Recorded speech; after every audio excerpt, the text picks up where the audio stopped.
What is her problem? I thought to myself as I sat in my cubicle. Angela, one of my coworkers, was staring at me. More accurately, she was gawking at my face.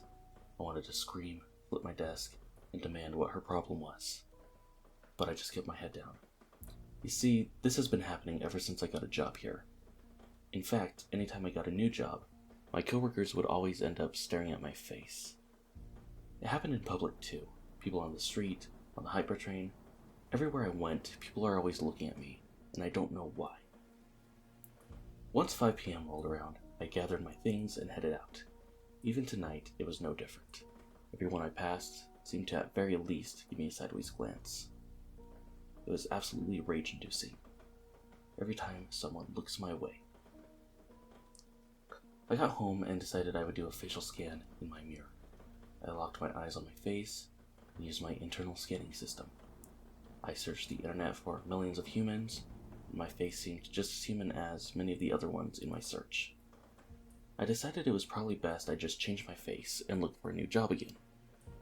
Perhaps this time it would be different. Perhaps finally people would stop staring at my face. The next day I traveled to a job interview after I posted a resignation letter on my old place at work.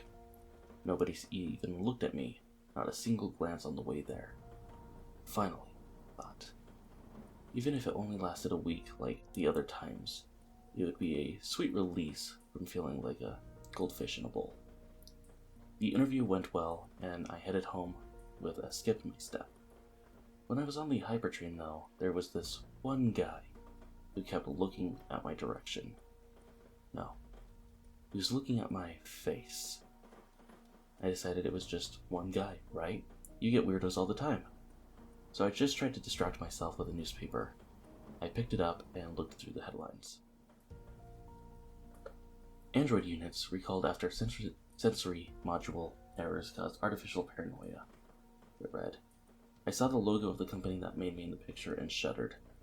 I hope they never found me. I looked at another headline.